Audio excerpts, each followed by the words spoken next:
संभल में हिंदुओं के साथ क्या हुआ ये भी हमने देखा है। यहां पर एक इलाका छोड़कर भागना पड़ा ये भी हमने आपको देखा है। आपको 1 मिनट में देता हूं और टाइमर ऑन करके देता हूं। इस 1 मिनट में आप बोलेंगे सिर्फ संभल में जो हिंदुओं पर अत्याचार हुआ, उसके अलावा कुछ नहीं। राकेश जी, आपने कहा कि ऐसी होली कभी नहीं मनी। मैं इस बात को मान रहा हूं कि ऐसी होली कभी नहीं मनी, क्योंकि इस होली में स्टेट स्पॉन्सर्ड जो इस तरह का जो तनाव पैदा करने की कोशिश की गई। स्टेट क्या करती है, स्टेट का सोचती है कि तनाव न पैदा हो त्योहार में, लेकिन पहली बार सरकार चाह रही, स्टेट चाह रहा है कि होली में या रमजान में, अरे हिंदुओं पर बोलना है अशोक यादव जाए, ताकि देखिए हिंदू हमारा हिंदू समाज अशोक भाई होली पर बोलना है, होली पर कह रहा हूं, हिंदुओं पर बोलना है। अरे बोल रहा हूँ राकेश जी, मैं बोल रहा हूँ हिंदू समाज 50 सेकंड हो गया, अभी तक कुछ ना बोले आप हिंदुओं पर। हिंदू समाज चाहे संभल का हिंदू हो, चाहे पूरे उत्तर प्रदेश का हिंदू हो, हमेशा होली रमजान जब भी पड़ा, हिंदू समाज सौहार्द पूर्वक उस त्योहार को मनाने का काम किया है। पहली बार हिंदुओं पर अत्याचार जो हुआ ने किया है। अरे सुनिए ना, पहली बार संभल में हिंदुओं पर जो अत्याचार हुआ उस पर बोलना है। हिंदू अरे मैं कह रहा हूं संभल में हिंदुओं पर जो अत्याचार हुआ उस पर बोलना है। 1 minute 11 second Rakesh, 1 minute 11 second Rakesh समय दिखाता रहूंगा। हिंदू समाज, बिल्कुल आप समय दिखाइए। संभल समेत पूरे उत्तर प्रदेश में किसी समाज के साथ कोई अत्याचार नहीं हुआ। ये एक फर्जी, एक आवरण बनाया हिंदुओं पर बोलिए। बनाया जा रही होगी सरकार। संभल में हिंदू मारे गए, किसी समाज के ऊपर कोई अत्याचार संभल में हिंदू मारे गए, 78 में मारे गए, दंगा हुआ, उस पर बोलिए। राकेश जी, अगर किसी समाज पे कोई अत्याचार हुआ है तो समकालीन सरकारें उस पे एक्शन ली हैं, उस पे कानूनी कार्रवाई की है। कभी किसी समाज के ऊपर 1 मिनट 42 सेकंड कहिएगा नहीं कि मैं समय नहीं देता हूँ, कहिएगा नहीं कि मैं समय नहीं देता हूँ। समय दीजिए, मैं तो बोल रहा हूँ। 1 मिनट 42 सेकंड, 1 मिनट 50 सेकंड कि उत्तर प्रदेश में दिक्कत हो रही है क्या? सरकारें हुई हैं, किसी समाज के साथ वोट बैंक गड़बड़ा जाएगा क्या अशोक यादव आपका? अगर किसी ने अत्याचार करने की कोशिश किया है तो समकालीन सरकार ने उस पर एक्शन लेने का भी काम किया है। जो उपद्रवी लोगों के ऊपर हम लोगों ने एक्शन भी लिया है। क्या हुआ था 78 में? आप किसी समाज के ऊपर उसके बाद केसेस किसने बंद किए? फर्जी नैरेटिव अगर 78 में क्या हुआ, उसके बाद केसेस किसने बंद किए अशोक यादव जी? 78 में जो हुआ उसके बाद केसेस किसने बंद किए? किसकी सरकार में बंद हुए? ये राकेश जी एक अरे रिपोर्ट है भाई, अधूरी रिपोर्ट फैक्ट है, बिना फैक्ट के नहीं बोल रहा हूँ। बता रहे हैं उसमें कई रिपोर्ट के कई सारे एंगल है। राकेश जी आप पूरा एंगल बताइए, एक एंगल मत बताइए। आप निवेदन आपसे निवेदन है, उस रिपोर्ट में कई सारे एंगल हैं, आप सारे एंगल को बताइए। मैं पढ़ा उस रिपोर्ट को, बता दीजिए। 2 मिनट 40 सेकंड जी, तब मैं कह रहा हूँ आपसे। आप चलिए, आप रुकिए, आप समझ रहिए। आपने जो सवाल किया, मैंने उस सवाल का जवाब दिया, ईमानदारी से जवाब दिया कि किसी समाज के ऊपर कोई अत्याचार नहीं हुआ। अगर किसी ने किया है तो उसके खिलाफ सरकारें काम की हैं। कौन सी ईमानदारी? अंबर जैदी आपने सुना क्या कभी? अंबर जैदी आपको लगा? आप बताइए जरा, हिंदुओं पर बोला क्या कुछ? हिंदुओं पर अत्याचार पर कह रहे हैं 78 में कुछ हुआ? आपने इनको 2 मिनट 40 सेकंड से ज्यादा 148 कौन थे जो इस दुनिया में नहीं है? 14 दे दीजिए। ये कभी भी हिंदुओं के अत्याचार पर कभी बात ही नहीं करेंगे। ये अपने आप को समाजवादी कहते हैं, लेकिन उनके उस समाजवाद में इस देश का, उत्तर प्रदेश का हिंदू कहीं पे नजर नहीं आता। यही इनकी राजनीति है और यही वजह है कि आज ये यहाँ पर बैठे हुए हैं। आज भी होली का दिन है, ये नफरत की दुकान खोलकर बैठे हैं। लोग हंसी और सौहार्द से एक दूसरे को रंग लगा रहे, गले लगा रहे, लेकिन ये यहाँ पर नफरत की राजनीति, नफरत की दुकान खोलकर बैठे हैं। आपसे 1 मिनट 1 सेकंड में ये बात नहीं निकली कि हाँ, जो कुछ भी संभल में हुआ, संभल का एक इतिहास है, दंगों का इतिहास है, वहां पर हिंदुओं के साथ जो कुछ भी जुल्म हुआ है उस पर आप गोल मोल ही कोई बात कर दे, लेकिन आपने तो एक शब्द भी यहाँ पर खुलकर नहीं बोला कि हाँ वहां पर गलत हुआ। और जो अगर हुआ है, आज लोग खुलकर होली मना रहे हैं, तो आप अच्छे दिल से थोड़ी तारीफ कर देते योगी आदित्यनाथ की, तो आपका क्या चला जाता। हालांकि आप तारीफ कर चुके, लेकिन अब आप नहीं करेंगे क्योंकि आपकी राजनीतिक समीकरण बिगड़ जाएगी।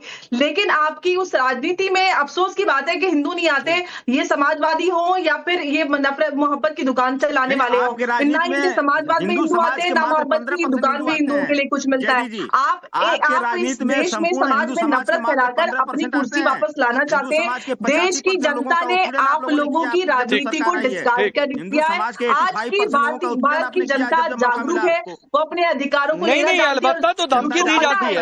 नहीं, अलबत्ता फाजिल भाई, धमकी क्या दी जाती है? ये दीपा सराय है, ये कोई और सराय का इलाका है।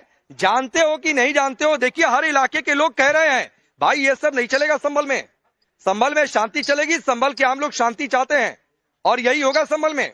ना तो किसी की नफरत वाली पॉलिटिक्स चलेगी, ना तो किसी का एजेंडा चलेगा। राकेश जी 10 सेकंड एसेंस से। देश में पहली बार होली मनाई जा रही है, इसके पहले तो कभी होली हुई ही नहीं। और राष्ट्रवाद जुल्म की बात आप कर रहे हैं। इसी देश में दलितों के कान में शीशा पिघला के डाला जाता था, वो जुल्म नहीं था। उनके थूक की हांडी उनके बांध दी जाती थी, उनके दलित का बाल नाव नहीं काटता था। वो सब जुल्म नहीं दिखाई देता आपको। इसी देश में वो भी एक मिनट एस सिंह 30 सेकंड दे दीजिए, आ रहा हूं। एक मिनट। अरे फाजिल अहमद एक मिनट रुकिए एस सिंह 30 सेकंड। फाजिल अहमद आपको सुनिए ना भाई, आप जो है इतनी मासूमियत के साथ जो है और इतने बेपरवाह अंदाज आप लेकर कहां से आते हैं भाई? आपसे पूछा, अरे कभी दलितों के साथ, दलित भाइयों के साथ अगर कोई बुरा व्यवहार हुआ उसका समर्थन कोई कर रहा है क्या? और उनको समाज को आगे किया जाए, इसलिए संविधान में आरक्षण की व्यवस्था दी गई। थोड़ा उनका भी, लेकिन ये कोई मतलब नहीं है भाई कि उसको तर्क देकर आप कहेंगे कि हिंदुओं पर अत्याचार। आज भी वो दलित की स्थिति गांव में जाके दलित बस्ती में देखिए क्या है, आज भी देख लीजिए। आजादी जहां हम दुनिया में चांद पे जा रहे हैं, वहां दलित तो बढ़ाइए ना। कौन कह रहा है कि उन्हें आगे ना बढ़ाया जाए? कम से कम कोई कह रहा है क्या? ऐसा लग रहा है कि कोई कह रहा है क्या? होली खेल रहे हैं, इसके नहीं तो हम कब कह रहे हैं? क्या बोले? होलिका दहन बंद करा दें? नहीं होलिका दहन बंद करा दें फाजिल आपके हिसाब से। और आप होते कौन है बोलने वाले? होलिका दहन नहीं, ठीक नहीं है। आप होते कौन है कहने वाले? फाजिल अहमद आप होते कौन है कहने वाले? क्या रावण दहन भी होता है, होलिका दहन भी होता है? आप कौन होता है कहने वाले? होली में ले आकर के यही आपको कम से कम बोलना तो चाहिए कि हाँ, इस देश के अंदर दलितों के साथ भी जुल्म हुआ है, दलितों के साथ भी अन्याय हुआ है। आज अशोक यादव शूद्र न सुनिए, इस देश में होलिका दहन भी होता आया है, रावण दहन भी होता आया है, रावण दहन भी होता रहेगा, होलिका दहन भी होता रहेगा। तो आप उसमें खोजते रहिए जाति, हम नहीं खोजेंगे जाति। रावण ने अपने जो बुरा है वो दहन होगा, उसका विनाश होगा। आपको नहीं वो पॉलिटिक्स एस सिंह यही है। नहीं हम तो नहीं दलित अपनी एस सिंह ये वही पॉलिटिक्स है कि अतीक का बेटा मारा जाए तो भाईचारा खराब हो जाएगा। होलिका दहन ये कह रहे हैं कि ना हो, क्योंकि उसमें जाति खोज कर ला रहे हैं। देखिए राकेश जी, बाबा भीमराव अम्बेडकर को हमें लगता है कि सर्व समाज के लोग मानते और पूजते हैं, सर आंखों पर लगाते हैं। हमारे बाबा साहब ने बहुत अच्छी बात कही थी। उन्होंने कहा कि भारत में फजील अहमद जैसे कुछ मुसलमान होंगे, वो कभी भारत को नहीं अपनाएंगे, भारत की संस्कृति को नहीं अपनाएंगे, बाबा साहब के संविधान को नहीं अपनाएंगे, वो दलितों को नहीं अपनाएंगे। उनके लिए सबसे बड़ा इस्लाम इस्लाम इस्लाम होगा और इस्लाम खतरे में पड़ा हुआ है। इनसे अगर आप पूछेंगे तो अच्छाई कैसे करेंगे? फजील अहमद को इसलिए बुराई नजर आती है कि भारत में सिर्फ इसीलिए रुक गए, ये पाकिस्तान जाने वाले थे राकेश जी, भारत में इसीलिए रुक गए कि भारत का एक और बंटवारा करा के ही जाएंगे। लेकिन भारत के लोग तो इतने शानदार जानदार भारत के साथ खड़े हुए हैं कि फजील अहमद जैसे लोगों का कुछ चल नहीं रहा है। जब फजील अहमद जैसे लोगों का कुछ नहीं चल रहा है तो अगर आप पिछड़ा, ऊंच नीच, छोटा बड़ा रहे, इनसे पूछिए ना, अपने मस्जिदों को क्यों बांट देते हैं कि नहीं इस मस्जिद में वो छोटा है, वो हमारे साथ नमाज ही नहीं पढ़ सकता। तो निश्चित तौर पे ऐसे जो बाबा साहब ने कहा कि ये कभी इस्लाम को छोड़ के संविधान को नहीं अपनाएंगे, भारत को नहीं अपनाएंगे, ऐसे फजील अहमद को जरूर कहना चाहूंगा, आपकी दाल गलेगी नहीं, आपकी दाल भारत में गलने वाली नहीं है, क्योंकि संवैधानिक व्यवस्था में सबको समानता का अधिकार है। कि आप फजील अहमद को छोड़ के उनके लिए स्पेशल चॉइस नहीं, मैं फाजिल भाई से एक सवाल पूछना चाहता हूँ। जितनी यात्रा करें, एस सिंह रुकिए।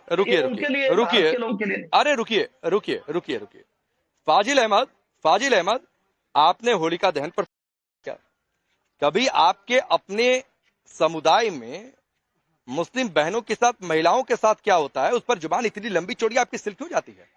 ट्रिपल तलाक कानून आए तो विरोध करेंगे, आपको बड़ा अच्छा लगता है। हाथरस की बेटी अगर यूसीसी की बातचीत हो जाए, 4 शादी बंद हो जाएगी तो आपके पेट में सबसे पहले दर्द हो जाएगा। हाथरस की हलाला को लेकर कोई बात कह दे तो आपके पेट में सबसे पहले दर्द हो जाएगा। बेटी को जिंदा जला दी है। अरे मैं पूछ रहा हूँ ना, अरे बेटी किसी समुदाय की हो भाई, उसके साथ गलत होगा तो गलत है, उसका विरोध होगा और जो भी सत्ता में है उसके न्याय के लिए आवाज उठेगी। लेकिन आपकी जुबान सिल क्यों जा रही है? दूसरे धर्मों में बोलने में आपको बहुत आनंद आता है क्या? नहीं, दूसरे धर्मों को बोलने में बहुत आनंद आता है क्या आपको? उस पर बात करना जरूरी है कि नहीं जरूरी है बताइए। मुख्यमंत्री को क्या जरूरत है हारून कश्यप का नाम लेने की? नहीं, ठीक है। नहीं, अब आप लाइन पर पकड़े गए हैं। जरा अंबर जैदी को सामने रखिए। अंबर जैदी नहीं, रुकिए। आप फाजिल एक्सपोज हो गए, रुक जाइए। आप एक्सपोज हो गए हैं, नफरत की भाषा बोलते हैं, बंटवारे की बातचीत करते हैं और आप भड़काऊ बातें करते हैं फाजिल अहमद। और एकदम आपको प्लीज भाषा पर संयम रखना चाहिए। अंबर जी